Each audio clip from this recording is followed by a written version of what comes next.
Virgo 23, an animal trainer. Control is inevitable in life. The processes of society are designed to control the individual, and that's not thoroughly bad. Of course, we want to control everyone's behavior within a given limit so that all of us can feel safe and free. And yet the extent to which that control has been exaggerated so that the bullies can hold sway is discussed in this degree. The animal trainer, one imagines a lion tamer cracking the whip, controlling the wild beast. This is a metaphor for what we're dealing with, our own wild beast. Each of us has within us this animal passion that simply would destroy civilization if it were allowed expression unchecked.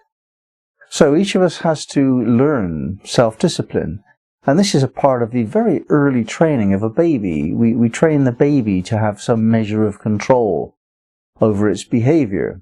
First its body functions, and then its dangerous behavior. You shout at a child that approaches a dangerous hot thing or whatever. And bit by bit we put into our children this fear of danger, this fear of authority, and so on, because we've got that fear ourselves, and that comes out as we train the children.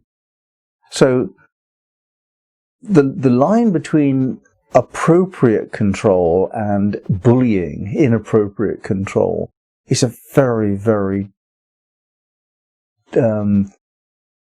poorly defined mark, and it's very sensitive and sublime and subtle. And what we have to do in life is to learn how to resist the control of bullies on the one hand, and on the other hand, how to resist our own inclination to control that which makes us uncomfortable, when a wise spiritual person would take on discomfort in life and grow through it, understanding that whatever comes our way is ours.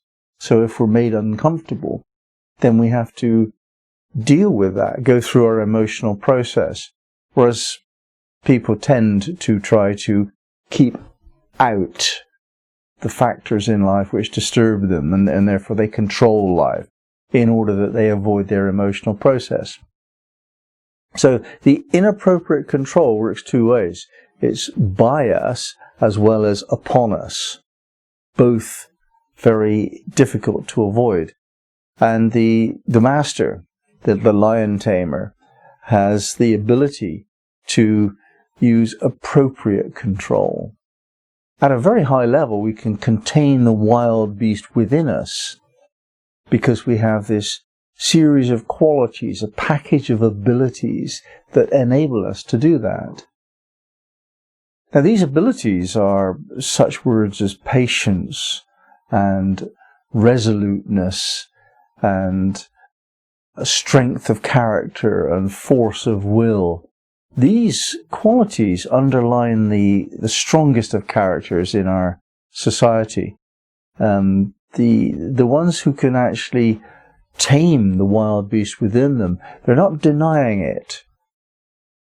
So it's there to be used. We're domesticating this wild animal.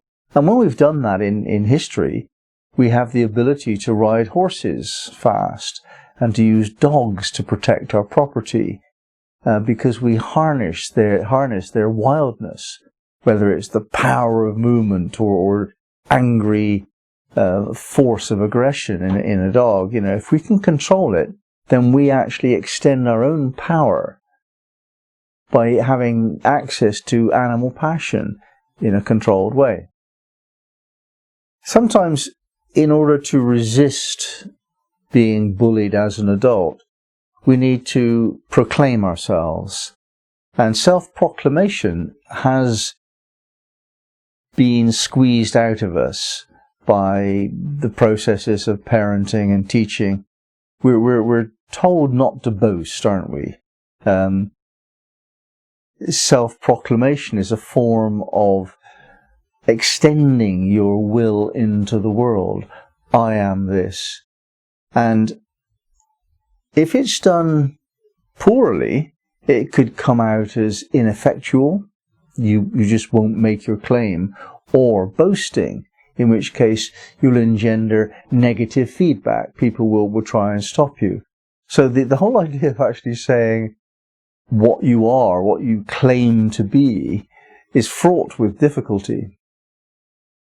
And it's probably better done by means of persuasion. One way of avoiding being controlled is to be persuasive and charming and just negotiate your way through situations. And if you learn this skill, then you can pretty much find a way through life quite easily. But the danger with that is that you tend to use your charisma to dominate those who have less charisma.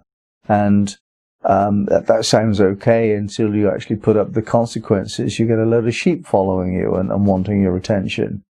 And anyway, you train yourself in the idea that you're the boss and you have the right of command, which may sometimes be true, but it certainly isn't universally true.